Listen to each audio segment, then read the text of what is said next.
Elle est entrée de plein pied dans l'arène politique. Candidate désignée par son parti à l'élection présidentielle, elle est porte-parole de la CAP Côte d'Ivoire, la nouvelle coalition de l'opposition contre le pouvoir. Quelle vision et quel projet compte-t-elle porter en octobre prochain devant les Ivoiriens? Quels sont les objectifs et les revendications de l'opposition réunie? Madame Simone Yves Gbagbo, présidente du mouvement des générations capables, est l'invitée de Droit dans les yeux.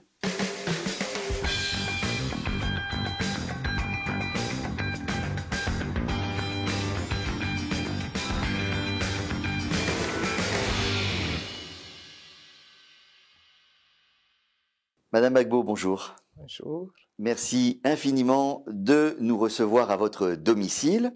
Alors c'est la deuxième fois que nous nous rencontrons, mais cette fois-ci, c'est une candidate à l'élection présidentielle qui m'ouvre ses portes et qui est l'invitée de Droit dans les yeux. Et vous êtes également la tête de pont, je dirais, de la nouvelle opposition organisée au sein de la coalition pour une alternance pacifique en Côte d'Ivoire. Ce lundi, en effet, la plupart des partis de l'opposition, sauf un, et non des moindres, se sont réunis au sein de la CAP Côte d'Ivoire. Madame, quel sens cela a-t-il pour vous de vous rassembler sans l'une des plus importantes formations politiques de l'opposition? Bon, premièrement, je voudrais dire qu'on n'a pas choisi de travailler sans une importante, comme vous dites, organisation de l'opposition. C'est son choix, elle, bien sûr. C'est son choix. C'est son choix. Nous avons, en tout cas depuis ma sortie de prison, et depuis que nous avons organisé la fête des libertés à Bouaké, j'avais lancé ce vœu-là, que l'opposition puisse se regrouper, s'organiser, se mettre ensemble pour marcher dans l'organisation des élections qui arrivent là, en 2025, de façon vraiment unie, parce que ce dont nous avons besoin, c'est que le système électoral soit réformé. On va y venir sur le fond de vos demandes. Hein. Elles sont listées, elles sont claires. Mais à votre avis, restons une minute là-dessus. Pourquoi, à votre avis, M. Gbagbo ne se joint-il pas à cette coalition? Est-ce que vous pensez qu'il l'affaiblit? Vraiment, je ne veux pas parler à la place du PPACI. Je ne veux pas. Vous le regrettez? Mon souhait, c'est que tous les partis qui sont dans l'opposition se mettent ensemble. Maintenant, cet appel est lancé et chacun y répond selon ses propres souhaits, ses propres objectifs, ses propres plans, tout ça. Donc, je ne peux pas dire pourquoi le PPACI aujourd'hui n'a pas encore trouvé important de se joindre à nous. Alors, venons-en aux objectifs politiques de cette coalition. Quels sont-ils? On a entendu que vous voulez mettre en place un cadre permanent de concertation de cette opposition qui a pour but quoi? Donc, plutôt de travailler sur l'organisation du process et de tout le process de l'élection. De l'élection, parce qu'il y a des choses à réformer. Il y a des choses à réformer. Vous savez, depuis plusieurs années, à l'époque, c'était le Front populaire ivoirien. Nous nous sommes battus pour que les élections soient organisées par une structure qui soit vraiment indépendante, qui soit vraiment autonome. Et nous avons obtenu la mise en place du premier système de la première organisation en 2000. Nous avons fait les élections en 2000. Mais notre souhait, c'était que les élections, quand je dis autonomes, c'est-à-dire sans la mainmise de l'État, du gouvernement, et sans une mainmise des partis qui sont dans l'opposition, qui sont dans le pays. Les choses ont évolué et aujourd'hui, la structure que nous avons, elle est pratiquement réinféodé au ministère de l'Intérieur. Donc, les préfets... Mais pourquoi vous dites ça? Mais regardez un petit peu comment ça s'organise. Ce sont les dites-moi. préfets qui convoquent les gens, qui convoquent les partis dans les communes, dans les régions, dans les districts. Ce sont les préfets. Les préfets n'ont rien à voir dans les élections, selon nous, notre considération. Mais vous parlez des commissions locales, là. Je parle de commissions locales, mais même les commissions locales, elles ont donné lieu à des élections en interne. Je vous en prie, je vous en prie. Non? Je vous en prie. Pourquoi je vous en prie? Écoute, nous avons des commissions locales. Ces commissions locales-là, vous dites qu'elles ont donné lieu à des élections. Regardez un petit peu les résultats de ces élections-là. Quand je dis que ces structures sont inféodées par le parti au pouvoir, par le gouvernement, ben, je dis quelque chose qui est très clair et qui est très concret. Lors de votre conférence de presse qui a présenté la CAP Côte d'Ivoire, bon, vous n'y êtes pas allé avec le dos de la cuillère, si je puis me permettre. Ah bon. Vous avez évoqué des manquements à la loi, des passages en force, la surdité de la CEI, et vous parlez de collusion à peine voilée avec le parti au pouvoir, entre la CEI et le parti au pouvoir. Oui. Vous n'y allez quand même pas un peu fort, tout de même, pour jeter le discrédit sur une institution dans laquelle, quand même, l'opposition est partie prenante? Ben justement, un des problèmes que nous nous posons dans la coalition, c'est que la CEI est une structure qui doit être autonome. Regardez cette structure-là, comment est-ce qu'elle est constituée. Vous avez 4 représentants du parti au pouvoir. Le parti au pouvoir, c'est un parti. Ce n'est pas 4 partis. Pourquoi il se retrouve avec 4 représentants? Parce qu'il est le parti au pouvoir. Pourquoi? Ça vous gêne? Ah, ben, c'est pas que ça me gêne, c'est que ça crée tout de suite des déséquilibres. Pourquoi un parti, sous prétexte qu'il est au pouvoir, il va te représenter par 4 personnes? Et tous les autres partis, vous savez qu'il y a plus d'une centaine de partis dans l'opposition en Côte d'Ivoire, sont représentés par 5 personnes. Pardon de vous poser la question. Laissez-moi finir de parler. Laissez-moi finir. Je vous en prie. Et dans cette organisation, non seulement le parti au pouvoir est représenté par 4 personnes, mais le président de la République, qui est lui-même le président du parti au pouvoir, est représenté par une personne. Ça fait donc 5 personnes pour le seul parti au pouvoir et 5 personnes pour les partis qui sont dans l'opposition. Vous trouvez ça équitable? Je n'ai pas la réponse, alors je vous pose la question. Lorsque vous avez organisé des élections présidentielles, enfin votre mouvement et votre pouvoir à organiser des élections présidentielles, il y avait combien de représentants de votre parti au sein de la commission électorale? Nous avions 1. Combien? 1. Oui. C'est un parti. Le parti, là, il a 1 représentant. Il n'a pas 2, il n'a pas 3, il n'a pas 4. Est-ce que vous diriez, comme M. Gbagbo, que la CEI n'est pas respectable? Bon, moi, j'aime pas. Je ne veux pas donner le sentiment d'être en train d'insulter une structure, d'insulter des hommes. Je dis simplement que c'est cette organisation-là. Mon souhait, c'est qu'il soit vidé de tous les représentants des partis pour qu'il soit une structure véritablement autonome. Voilà. Vous, ce que vous préconisez, c'est que les partis n'y soient pas représentés. Non. Alors, je reviens un tout petit peu sur l'alliance elle-même pour comprendre quel va être son fonctionnement. Et d'abord, on a un peu le sentiment que c'est une alliance hétérogène, un peu l'alliance de la carpe PDCI et du lapin MGC, FPI, COGEP d'autre part. Pourquoi lapin et carpe? Ah ben, ou carpe et lapin. Hein. Mais vous vous retrouvez sur la critique de la CEI, effectivement, sur l'objectif de réformer le système électoral et sur la volonté de battre le candidat RHDP à l'élection présidentielle. Mais est-ce que cela fait une politique? Mais nous ne sommes pas là en train de mettre en place une politique pour la gestion du pouvoir. Ce n'est pas ça notre objectif de la coalition. L'objectif de la coalition, c'est d'obtenir les réformes du système électoral pour que nous puissions avoir des élections équitables. C'est ça l'objectif. Et ça, ça concerne tous les partis, tout bord entendu, toute idéologie entendue. Nous avons les mêmes soucis, les mêmes préoccupations, les mêmes objectifs. Et donc, vous n'avez pas du tout envisagé l'idée que vous pourriez peut-être gouverner ensemble si la coalition gagne? Ça viendra.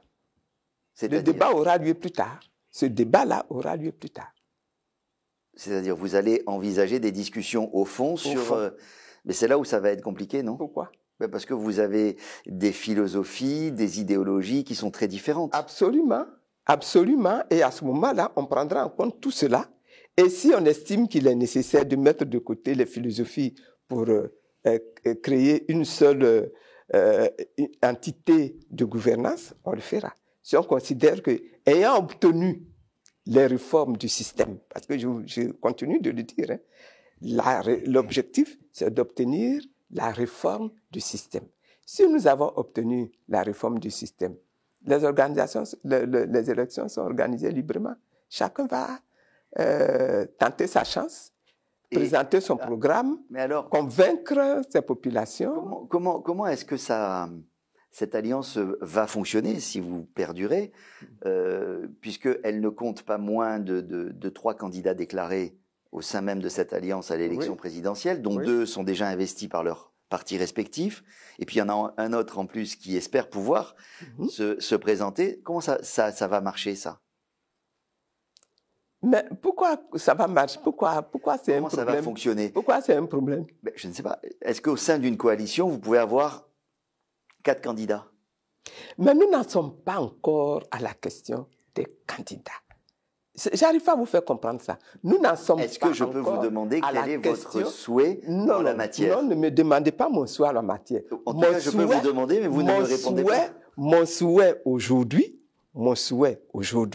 c'est que nous obtenions le dialogue politique et que nous nous asseyions avec le gouvernement pour traiter toutes les questions qui concernent l'organisation des élections. C'est un peu facile de dire cette dispersion, elle existe, vous la voyez comme moi, vous savez très bien que ça affaiblit l'opposition, mais vous voulez absolument pas en parler. Mais pourquoi vous parlez d'affaiblissement de l'opposition? Pourquoi est-ce que l'opposition est affaiblie lorsque l'intérêt même de l'opposition aujourd'hui, c'est d'obtenir la révision de la liste électorale? Vous savez que l'élection présidentielle, madame, c'est un scrutin à 2 tours. Il faut passer le premier tour. C'est pour ça que ça affaiblit la dispersion. Non. Vous savez, supposons qu'aujourd'hui, l'opposition décide que, bon, mais désormais, on s'en va aux élections avec un seul candidat. Nous allons aux élections avec un seul candidat, avec la situation du système électoral tel qu'il est. Mais nous sommes battus, même si nous n'avons qu'un candidat. Ça, c'est clair. Pourquoi vous dites ça? Mais je dis ça parce que le système actuel, tel qu'il est organisé, la liste électorale aujourd'hui, telle qu'elle est bâtie, elle ne peut pas permettre à un candidat qui n'est pas au pouvoir de gagner les élections. Donc, on a vu au municipal. Nous avons vu au municipal. Oui. Moi, au municipal, nous n'avions pas tellement de candidats, notre parti est tout neuf, etc. Mais même des partis comme le PDCI. Vous voyez un petit peu comment les partis ont été laminés au municipal? Parce que le système actuel, là, il n'est pas bon, il n'est pas équitable, et il faut qu'elle soit réformée. Donc pour l'instant, vos objectifs sont non idéologiques. C'est l'expression que vous avez employée vous-même lors de la conférence de presse. Et ça tourne autour de l'organisation du scrutin. Donc, est-ce qu'on peut rappeler ce que vous demandez? Vous voulez revoir le découpage électoral en 2 mots? Revoir le découpage. Oui, en 2 mots. Ça signifie quoi? Le découpage électoral, c'est quoi? C'est que nous avons un pays avec un peuple, avec une population dispersée sur toute l'étendue du territoire. Et nous allons élire des députés. Après le président de la République, nous allons élire des députés. Les députés, là, sont issus des circonscriptions électorales. Et lorsque nous avons des circonscriptions électorales, il faut que ce soit équitable. Il faut que le député qui arrive de, je dis n'importe quelle ville, hein, le député qui arrive de Bondoukou, n'est-ce pas, ait le même poids au niveau des voix que le député qui arrive de Korogo. Qu'il ait le même poids que le député qui arrive en termes de nombre d'électeurs. En termes de nombre d'électeurs. Que le député qui sort d'Aboisseau, etc. D'accord. Et ce n'est pas le cas aujourd'hui. Et ça Vous savez très bien que le Nord est une région qui est beaucoup moins peuplée que le Sud, mais comptez le nombre de députés qu'il y a là-bas.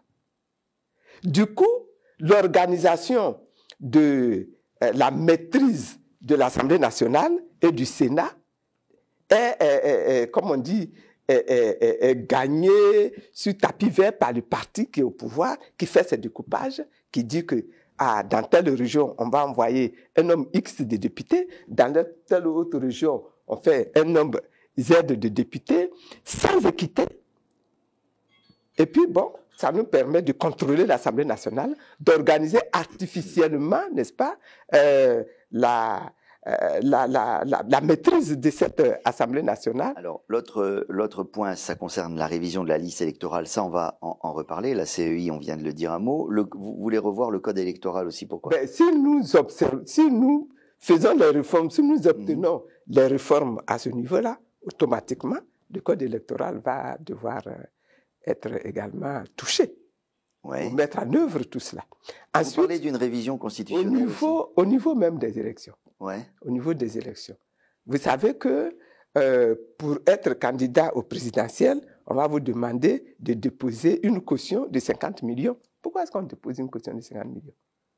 Quel est l'Ivoirien qui aujourd'hui là, a les moyens de déposer 50 millions s'il se fonde sur son salaire? Et pourquoi est-ce qu'on a augmenté le niveau jusqu'à 50 millions? Vous savez que la première fois que la caution a été augmentée, c'est le PDCI qui l'a fait. C'est le président Houphouët qui l'a fait. Parce que le président Gbagbo était le premier candidat dans l'opposition. Et ils se sont organisés pour barrer la route. Donc ils ont regardé combien celui-là est capable de déposer comme caution. Même 10 millions de caution, c'était une affaire à cette époque, pour réunir 10 millions de cautions. Vous parlez et aujourd'hui, on est passé à 50 millions. Bon, ben, c'était il y a 30 ans, hein? Donc, oui, il y a 30 ans. Vous pensez que le pouvoir d'achat des Ivoiriens a augmenté tant que ça? Il y a 30 ans aujourd'hui. Non, mais il y a un sens à la caution. C'est pour éviter des candidatures farfelues aussi. Je veux bien. On est d'accord. Je veux bien. Mais de là à passer à 50 millions, j'estime que c'est un petit peu... Ça, c'est une question de curseur, d'accord, je comprends. Bon. Vous parlez de l'information dans le service public. Enfin bon, l'information, vous êtes quand même... On voit bien que même dans le service public, l'opposition a accès. En tout cas, il y a des chaînes privées qui accueillent à tour de bras les membres de l'opposition. Les chaînes privées, ce n'est pas la chaîne publique. Ouais. Voilà. Allez voir Fraternité Matin et le contenu de Fraternité Matin. Mais vous avez bien vu que récemment, il y a des débats qui sont organisés à la RTI également. Et vous avez vu un petit peu comment ça se passe à la RTI? Les débats sur la CEI? Ben oui. Ouais, il y avait des représentants de l'opposition. Et d'ailleurs, ils ont fait des préalables et c'est eux qui ont un peu, si je peux me permettre, planté l'émission. Non. Si. Non. Ça, c'est mon avis. Et l'émission avait redémarré. Ouais. Et puis, les autres sont rentrés en force, demander à la représentante de la CEI de sortir. On ne va pas faire un débat ici, mais commencer des émissions en faisant des préalables, c'est pas terrible non plus.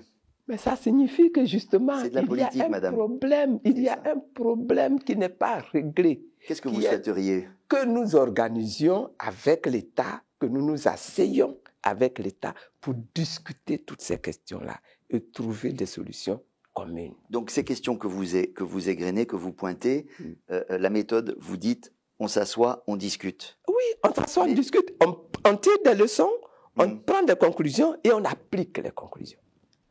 Mais ces discussions, elles ont eu lieu. Enfin, il y a eu des discussions qui se sont produites en 2000, je crois que c'était 21, 22, non? Oui. Et vous croyez que ça a donné satisfaction? Ça n'a pas donné satisfaction. 2022. Ça n'a pas donné satisfaction. Et ce qui s'est passé, les partis de l'opposition ont protesté en disant ça, ce n'est pas un dialogue. Et nous demandons ce dialogue depuis 2023, 2024. Nous sommes aujourd'hui 2025.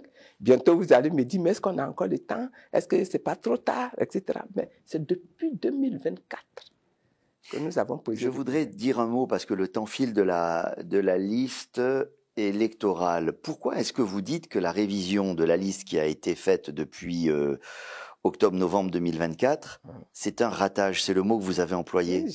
Exprès, mais c'est un ratage. Nous avons à inscrire sur cette liste-là. Et même, les chiffres ne sont pas de moi. Ils ont dit, nous avons à inscrire 4,5 millions de personnes qui devraient être sur les listes et qui ne sont pas sur les listes. On a inscrit combien? Mais c'est dû à quoi?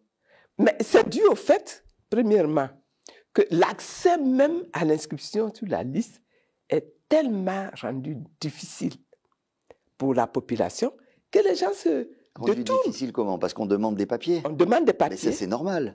Sinon, je vais demain matin m'inscrire sur la liste électorale. Je suis d'accord. Bon, alors. D'accord. Mais les papiers, il faut les faire. Ah Il ben faut oui. les obtenir. Et c'est ça, tout le chemin de la croix. C'est un chemin de la croix que d'arriver à obtenir même sa carte nationale d'identité en Côte d'Ivoire. Quoi, vous voulez dire le quoi, c'est certificat exprès? de nationalité. Vous savez que c'était prévu au mois d'août 2024, ou au mois de juin même, juin-juillet 2024, et que c'est les partis politiques qui ont demandé à le repousser à la rentrée. Si, si.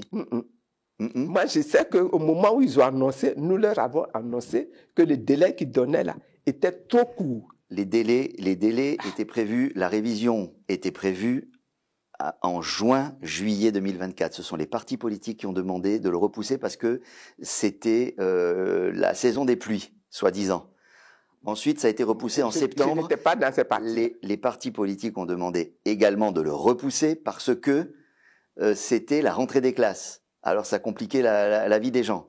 Donc, les dates ont été prévues en octobre, novembre. Mais ça, ces dates-là, elles ont été vues avec tous les membres de la commission. J'ai dit non. Ça n'a pas été imposé. Parce que je me souviens que nous avons fait des déclarations sur déclarations pour dire que les dates-là, elles n'étaient pas bonnes et qu'en plus, le délai n'était pas bon. Je me souviens, nous l'avons... Il y a eu une prolongation. Une prolongation de 2 semaines ou 3 semaines. Ouais. Il faudrait combien? Mais la liste électorale, là, elle s'établit sur l'année. Pourquoi est-ce qu'ils mettent 3 semaines? Pourquoi est-ce qu'ils s'en tiennent à 3 semaines? Donc, madame, vous contestez l'idée, vous contestez ce que dit la CEI, que les partis d'opposition étaient parfaitement informés du calendrier établi? Ça, je ne peux pas le croire. Je ne peux pas le croire qu'ils n'étaient pas informés puisque le calendrier sort de la CEI et que les partis sont dans la CEI. Il y a combien de partis qui sont dans la CEI d'abord? Ça, c'est la première chose. D'accord, la deuxième chose, ouais. L'information des partis, même pour l'établissement de la cartographie. Allez vérifier. Même pour l'établissement de la cartographie, à l'époque, là, en 2024, est-ce que les partis ont été informés? Les partis n'ont pas été informés. C'est les préfets qui, dans les localités, ont convoqué les représentants des partis. Moi, je n'appelle pas ça informer les gens. Je vous pose la question. Oui. Tout ça a été mis dans un décret. Le délai, les étapes, tout ça. Ouais. Un décret, il faut encore que le décret soit bien... Un décret du 5 septembre 2024. Pourquoi personne n'a contesté ce décret devant le Conseil d'État si ça ne convient pas, si le fond ne convient pas, s'il est si illégal que ça? Je ne sais pas. Pourquoi est-ce que les lettres... Il y a des règles aussi, il y a des procédures. Pourquoi est-ce que les lettres que nous avons écrites au chef de l'État sont restées sans suite? Pourquoi? Pourquoi? Ça, moi, je ne peux pas vous répondre. Bon, ben voilà.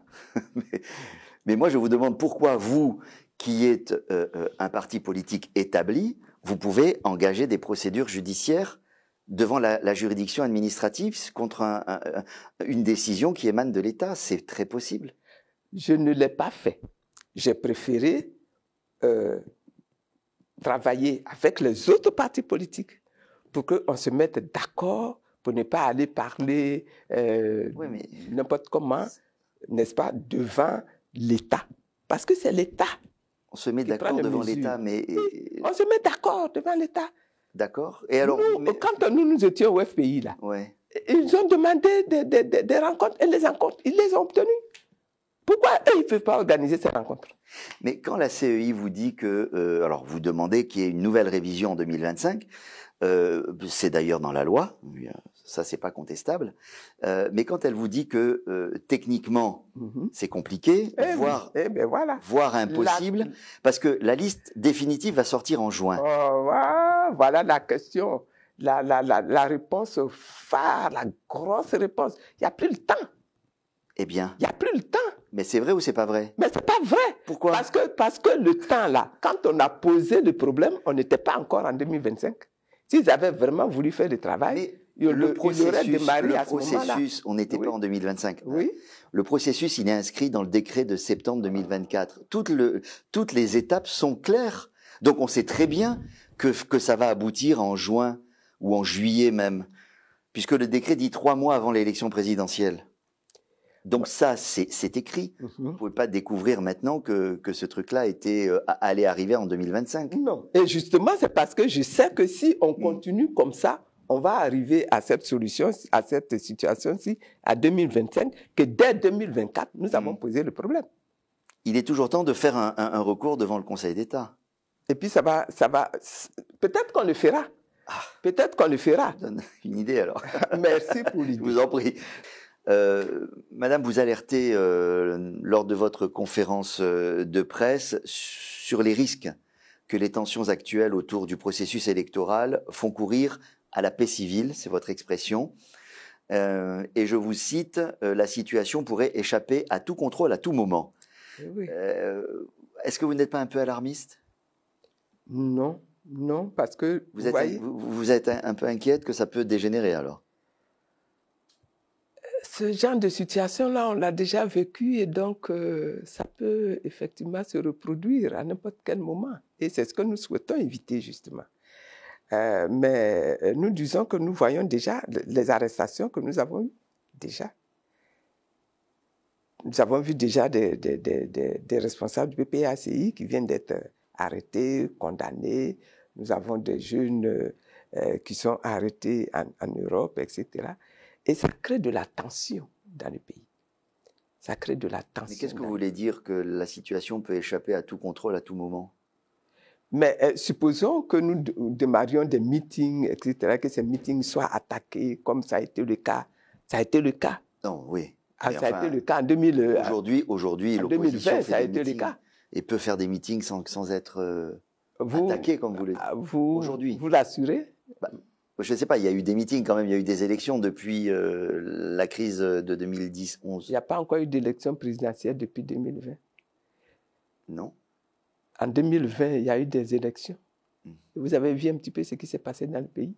Des morts, des maisons de particuliers brûlées, des attaques même des cars, etc. Vous avez vu ça? Alors, quelle garantie vous souhaitez pour la sécurisation du scrutin et puis tout ça que nous souhaitons parler.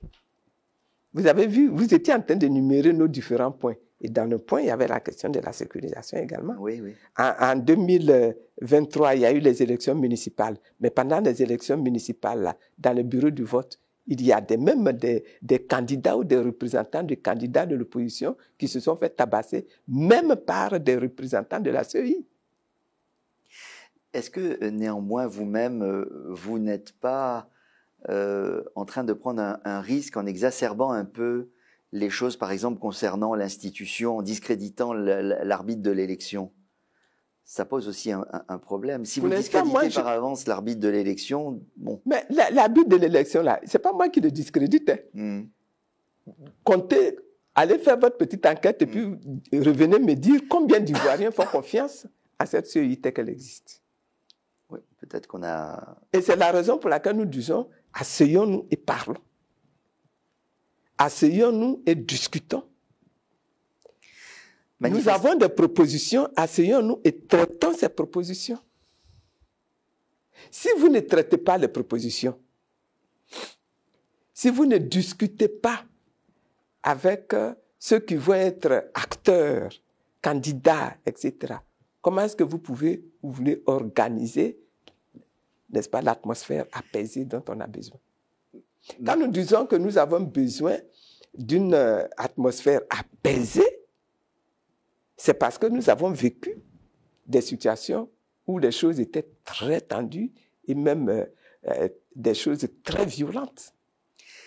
Alors, manifestement, pour l'instant, la réponse à ces doléances-là, c'est plutôt non, pour le dialogue politique ou pour tel que vous le demandez, en tout cas. Et puis, non pour la révision de la liste avant le scrutin présidentiel pour des raisons de délai. Alors, qu'allez-vous faire? Nous, pour l'instant, là, nous continuons de réclamer, de demander, de demander. Vous savez, vous venez de vous organiser pour faire ces demandes, Voilà, mais vous connaissez aussi les réponses. Nous espérons que la sagesse va finir par habiter le cœur de chacun.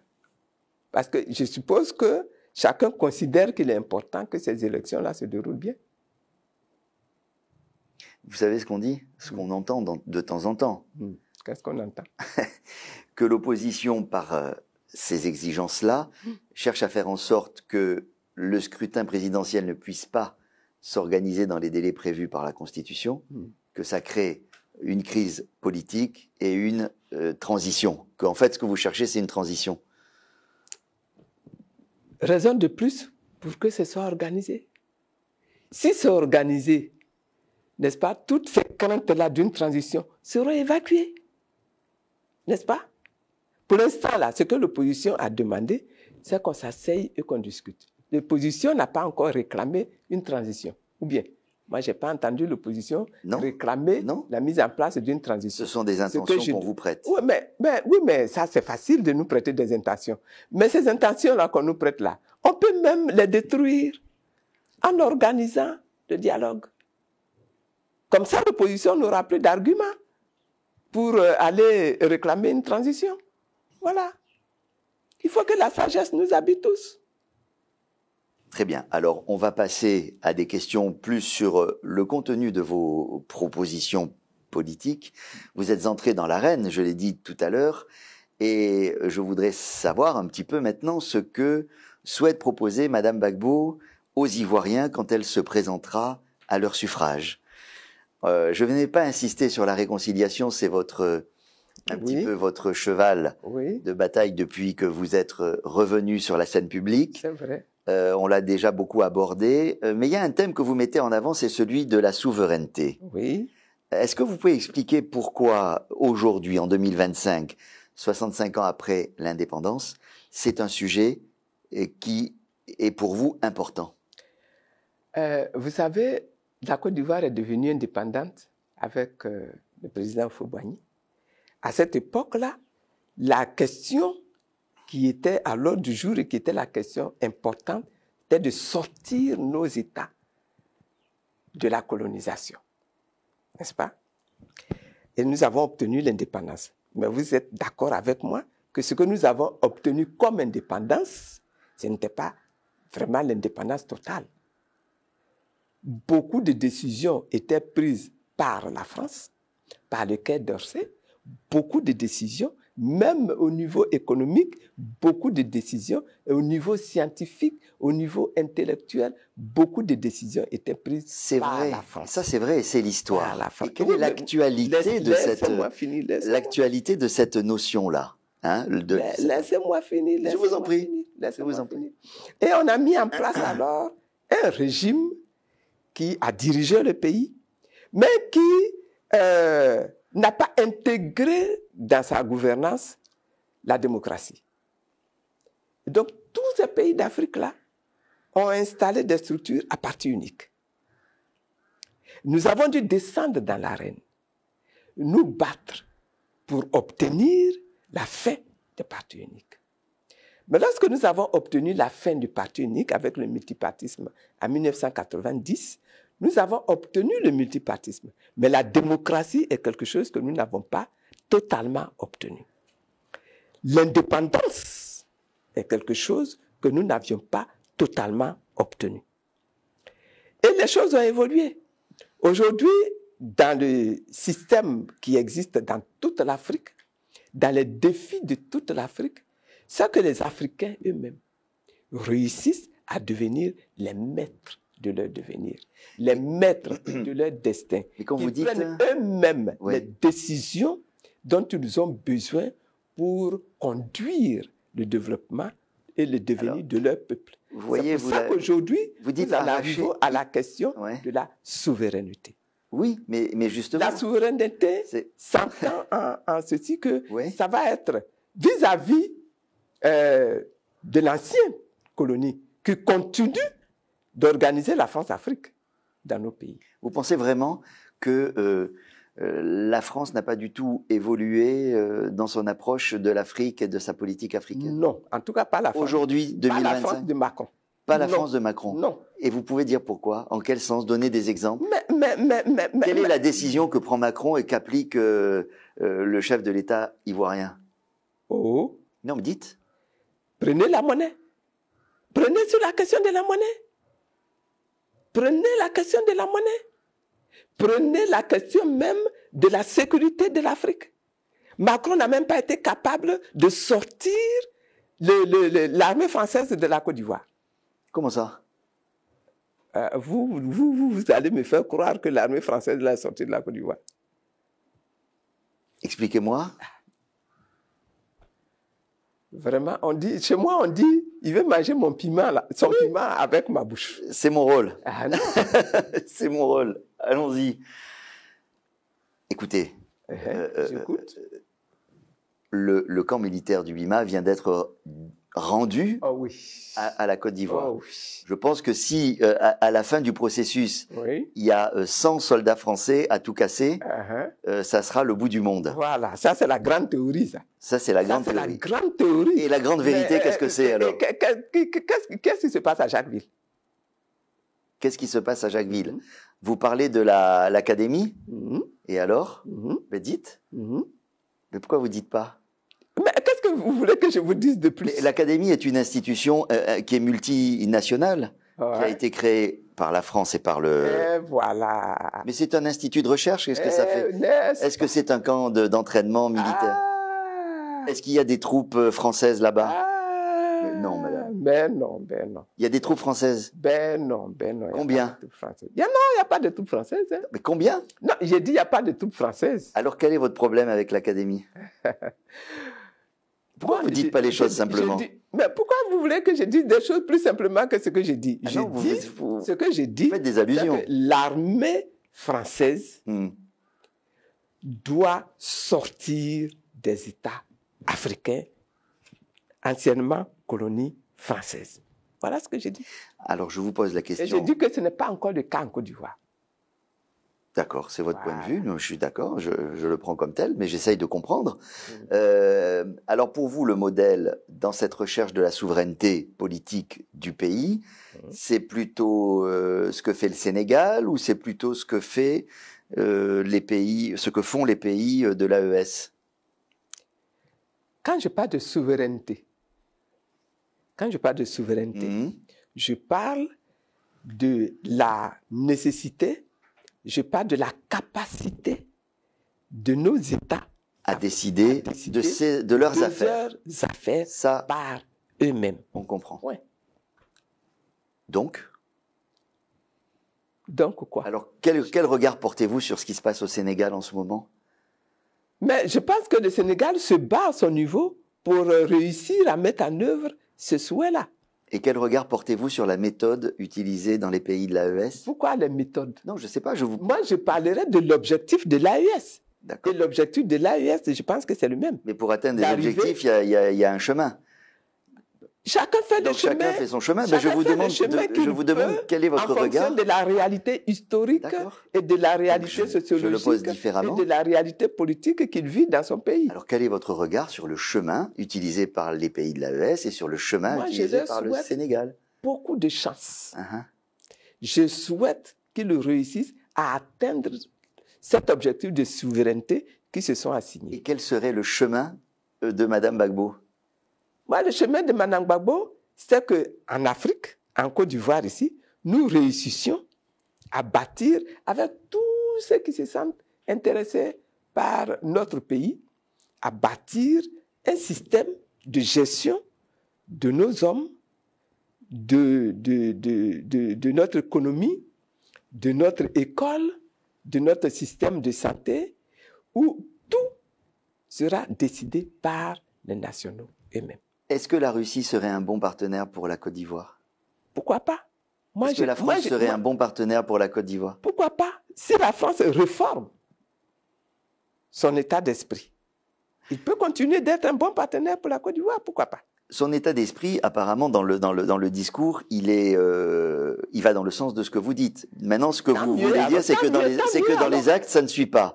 Bon, c'est ça que vous dites. Mais vous n'arrivez pas à donner des exemples bien concrets de ça. Non, moi, je ne vais pas entrer dans des choses beaucoup plus concrètes. Pour l'instant, là, j'en suis aux objectifs et je veux qu'on s'entende sur les objectifs. Alors, il y a aussi un volet dans Parce que je ne veux pas que vous alliez me dire que oui, si vous dites souveraineté, c'est parce que vous voulez rejeter la France et puis faire venir la Russie.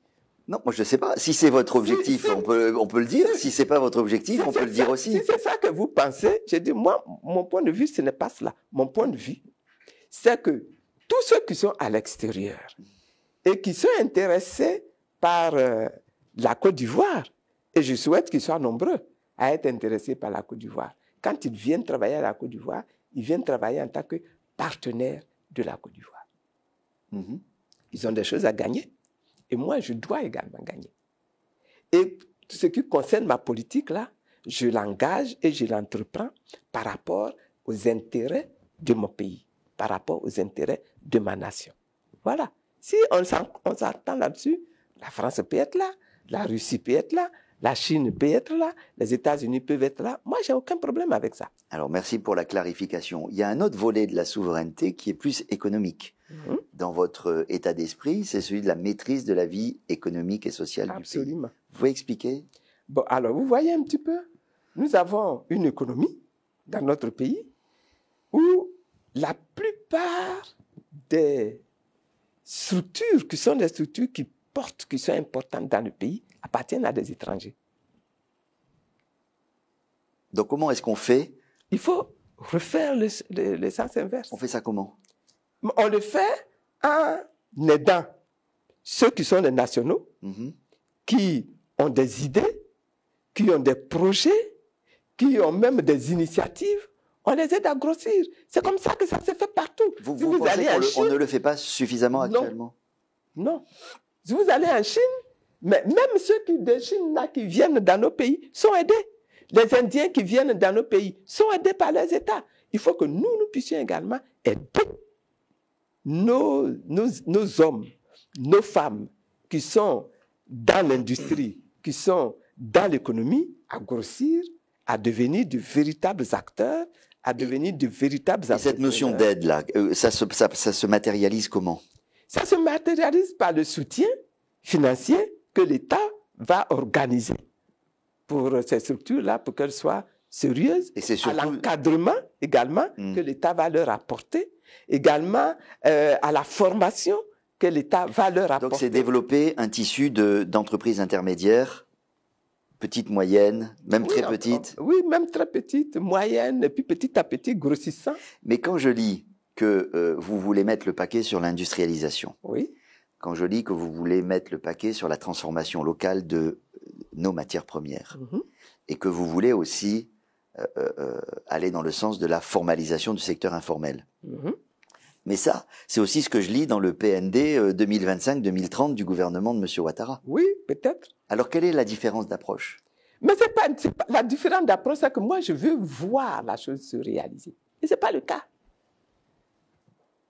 Citez-moi, quelles sont les entreprises organisées par le régime RHDP là, qui a réussi à vraiment aider à faire grossir ces petits-là. Parce que ce n'est pas seulement le projet, hein. Il faut aussi voir concrètement la réalisation. Il y en a plein des entreprises ivoiriennes qui se sont développées quand même. PFO. Ah. C'est pas bon. Bravo. C'est pas un bon exemple. Bravo. Bon, je sais pas. Je sais Bravo. pas. Il n'y a pas d'exemple. Moi, j'aurais aimé avoir, je sais pas moi, il n'y a pas des cabinets d'architectes, il n'y a pas des... Un Quadio, un Kona, qui a aujourd'hui la dimension de PFO. Moi, je n'ai rien contre PFO. Hein. Vous êtes en train de dire qu'ils ne sont pas ivoiriens, quoi. J'ai dit... Non, mais c'est ce que j'entends. Quand je parle de souveraineté au niveau économique, j'ai dit je veux que les nationaux, les Ivoiriens, aient la maîtrise de leur économie. C'est ça que j'ai dit. Et je le dis, je veux que les nationaux, je veux que les Ivoiriens aient comment je dirais ça, que ce soit eux-mêmes qui soient les détenteurs, n'est-ce pas, de tout le système économique. Ouais. On peut organiser des partenariats, mais si l'industrie ivoirienne est contrôlée par des étrangers. Prenez n'importe quoi, prenez n'importe quelle structure. Je comprends, je comprends la démarche. La NACAD, aujourd'hui. Mais de là à dire qu'il n'y a pas d'entreprise ivoirienne, pas de petites et moyennes entreprises, même pas d'entreprises importantes purement ivoiriennes, c'est un peu aller loin. Non, je n'ai pas dit ça. Bah, si, un peu. Non, je n'ai pas dit ça. Mais j'ai dit que dans le sens, n'est-ce pas, de l'action, mon souhait, c'est que les choses se renversent. Je comprends. Et que ce qui était contrôlé par l'Occident, par les étrangers, n'est-ce pas, que ça devienne, ça passe sous le contrôle des Ivoiriens, des nationaux. Voilà ce que je demande. Vous voulez aussi travailler sur les hommes, sur les mentalités, sur les valeurs. Oui. Vous pouvez en dire un mot? Vous savez, nous sommes... c'est pas seulement la Côte d'Ivoire, hein, c'est pas seulement les Ivoiriens. Mais les mentalités des Ivoiriens, les mentalités des Africains doivent également évoluer. Parce que nous avons vécu sous un système colonial pendant des années et aujourd'hui, beaucoup d'Africains et donc également beaucoup d'Ivoiriens sont encore sous la prise du complexe du colonisé. Ce qui vient de chez les Blancs, là, c'est ça qui est bon. Ce qui vient de chez les Blancs, c'est ce qui est bon. Regardez un petit peu aujourd'hui, un exemple banal. On va demander à une dame qui est votre assistante, etc., de produire un panier pour faire un cadeau. Qu'est-ce qu'il va aller chercher? Il va prendre des bouteilles de Coca-Cola. Il va prendre des fruits qui viennent de l'Europe, les pommes, les raisins, les kiwis, etc. On dit du chocolat, il va aller chercher des chocolats étrangers, français, belges, suisses, etc. Et puis quand le panier va être fait, il va être très fier de venir donner ce panier-là. Dans la Côte d'Ivoire, là, nous produisons du cacao, nous produisons du chocolat, nous produisons de l'huile, nous produisons des biscuits, nous produisons des jus. Beaux tissus. Nous produisons de beaux tissus. Mais dans le panier, il faut que les mentalités se transforment pour que l'on comprenne que le consommer local. Donc c'est plus dans ce sens-là. Et au niveau des valeurs, qu'est-ce que vous voulez pousser? Au niveau des valeurs, c'est la même chose. Regardez un petit peu notre société, ce qu'elle est devenue. Il y a un petit côté ivoirien nouveau dans votre... Il y a un petit côté ivoirien nouveau là aussi. Mais je vous donne un exemple. Hein. Récemment, là, chez moi, la semaine dernière, on a découvert que des gens sont allés et ont cassé les tombes. Ouais. Ils ont cassé plus de 45 tombes pour prendre les ossements dans les tombes. Pour aller faire quoi? Des sacrifices, des fétiches. Il faut qu'on sorte de cette mentalité. Il faut qu'on sorte de cette mentalité. Il faut que, du point de vue de notre idéologie, là, nous sortions de cette mentalité-là. Et puis, il faut que nous apprenions à travailler. Regardez un petit peu la jeunesse qu'on nous a donnée aujourd'hui. Donc la notion du travail. La notion du travail. Du respect. Du respect. La notion donc, au moins un point commun avec M. Ouattara sur cet aspect d'Ivoirien nouveau. Moi, je ne parle pas de Ouattara. Oui, mais il voit les mêmes problèmes. C'est tant mieux s'il voit les mêmes problèmes. Il voit les mêmes problèmes mais nous ne sommes pas dans le même parti. Il voit les mêmes problèmes. Vous avez le droit d'avoir des, vous avez le droit d'avoir des idées. On est dans le même pays. Donc, voilà. S'il a les mêmes idées que moi, tant mieux pour lui. S'il a les mêmes idées que moi, tant mieux pour lui. Moi, j'ai dit, s'il n'a pas les mêmes idées que moi, je continue mon combat. Il y a une question c'est vrai pour un occidental et interpelle souvent, c'est une constante chez vous que nous devons vivre, même dans la sphère publique, avec la crainte de Dieu. La croyance, la spiritualité, la religion ont une place prépondérante pour vous dans votre vision de l'action publique. Quelle est votre définition de la laïcité en Côte d'Ivoire, pour vous? Pour moi, l'être humain est constitué d'un élément qui est matériel, physique, et puis d'un élément qui est immatériel, n'est-ce pas, spirituel. C'est ça, c'est les deux choses ensemble qui font l'être humain. Si vous négligez une partie, n'est-ce pas, vous déséquilibrez. Mais ça, c'est en tant que personne, Oui, c'est à mais titre personnel et même Oui. privé. Oui, Mais pourquoi est-ce que ça doit venir dans la sphère publique? mais parce que tout ce qui est privé là a un effet, un impact sur le public. Mhm. Si vous décidez que dans votre système, les gens ne doivent pas aller à l'école, vous allez avoir un impact sur le public, sur la vie publique de toute la société. Si vous décidez qu'au contraire, les gens doivent avoir la crainte de Dieu, avoir la crainte de la vie, avoir la crainte de l'homme, ça va avoir un impact sur la vie publique. Oui. Dans le type de décisions qui seront prises. Dans le type de décisions, oui, qui seront prises. Les deux choses sont ensemble. Si les gens que vous formez, que vous éduquez, vous ne leur donnez pas le sens de la droiture, le sens de la justice, ben vous allez avoir une société où les gens ne sont pas justes, où les gens ne sont pas droits, où les gens sont voleurs facilement, où les gens sont menteurs facilement, et ce n'est pas un problème pour eux. Si dans la société que vous constituez, vous ne donnez pas aux jeunes que vous formez l'idée, l'esprit du respect, n'est-ce pas, de l'autre qui est en face, mais vous allez avoir demain un musulman qui va vouloir s'imposer aux autres, vous allez avoir un chrétien qui va vouloir s'imposer aux autres, alors que chacun doit avoir le droit de vivre sa spiritualité. Et c'est la spiritualité qui enrichit l'être physique, l'être matériel. Vous avez dans nos pays des hommes et des femmes qui n'ont aucune spiritualité, aucun développement interne, ben vous allez créer des monstres. Merci madame. Merci infiniment d'avoir accordé cet entretien à cette info. La campagne, au sens large, ne vient que de commencer, donc nous aurons forcément l'occasion de reparler des programmes, des objectifs, des visions pour le pays, et en espérant que les choses se passent le mieux possible. Merci madame. Merci. Merci de votre attention. À la prochaine fois.